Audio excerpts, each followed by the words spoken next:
For a long time, I used to always look at marigolds, and somehow I thought just a common plant, not really interested, until I got a present of one marigold plant.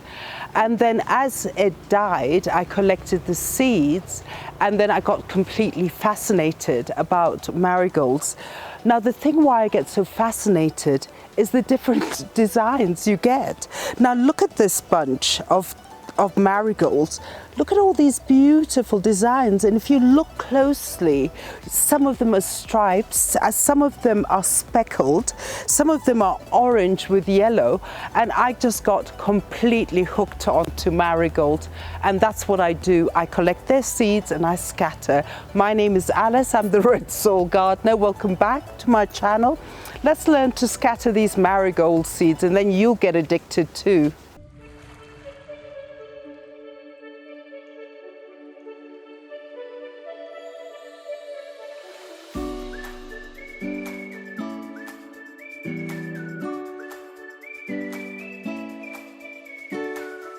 The thing about marigolds is that, first of all, let's look at it. They do like full sun. I have them here, they've been sitting here for, I think, about a month, and then they started flowering. I get the morning sun here, so in the morning it really hits those plants, and look how beautiful they are. There's such an abundance of it. Now, the other thing is that marigolds are actually quite water resistant, but when you do water it, just make sure it dries out in between. But basically they're really one of the most easiest plants to actually manage. Now, the beautiful thing about marigolds is, first of all, they attract bees, butterflies, aphids, and all these little pests don't like the smell. I've actually introduced it into my vegetable patch because of the aphids and all these other pests, but it actually is really good for that. Now, what happens is that when you're trying to collect seed, the first look is that the flower will start eventually going into seed production, and then you will get a look like that.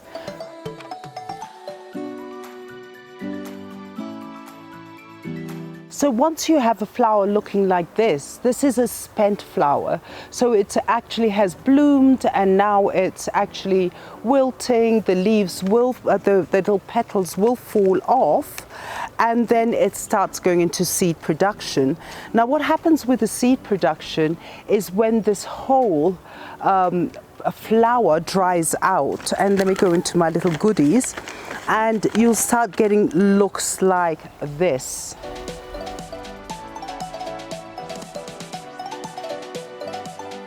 So that is the process. It is starting to dry out. Now, as it continues to dry, you will get now the flower. If you look at the base, it starts turning almost a savanna color. That means it's in the process of drying.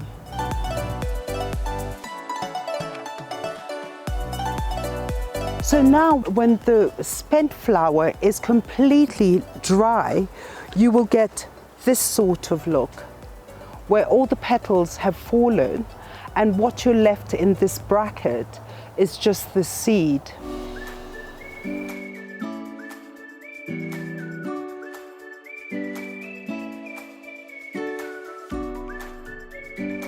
So once you've collected the seed, you're good to go. So come and follow me.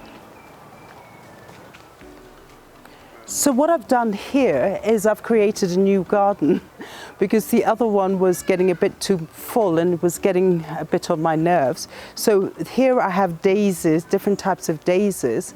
I've got oxeye daisies, I've got all sorts of different types. And so one of the things, as I mentioned before, is I actually use my garden as a nursery. So what I plan to do with these with these marigolds is actually lightly sprinkle them around and let them come up, and as they come up I replant them in different parts of my garden. So as I sprinkle here, all the seeds are there, and then tomorrow we'll lightly cover it, and in that way I can use this patch as a nursery.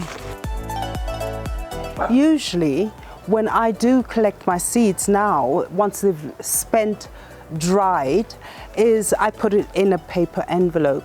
Paper envelopes, I find that they actually breathe, and so you don't have a problem with mold. And you know, if you use plastic, sometimes there is moisture in there and it can spoil your plant. And then what I usually do is actually label it, as in this case it was made this year, and I put marigolds. And even if I don't finish what's in the envelope, I do keep it and use it later. So what I use my marigolds also is, once I put it in my garden as a nursery, when they do start getting bigger, I just put them in containers so you have a difference of color. So here I have the yellow ones, and at the back I've got these beautiful sort of a brownish orange color, and I think it's stunning. So it just adds a bit of color, and you know that I do love color. So the other place, this is my borders here, and so what I did is I did plant them all along here, and actually here it's sort of diffused sun, so there's not that much sun. However, they're doing really well, and so as I walk along, if I see a dead one, I just deadhead it, and the more you deadhead it, the more blooms you'll get. So as I walk in the evenings, I just go in, I look for one that is spent, and I just snip it off. And in the end, you will get borders even in partial sun or in a very sort of diffuse sun. So thank you so much, fellow gardeners. Do go and get some marigold, and out of that one plant you can actually get a whole stream of marigolds, and then collect those seeds, and look what you have. My whole house is full of marigolds. My whole garden is full of marigolds. Thank you so much for following us, and don't forget to subscribe. Don't forget to press that notification button, like and share. Also tell your friends and your family about the Red Soil Gardener, and don't forget to DM us. We're on Instagram, and don't forget to write your comments.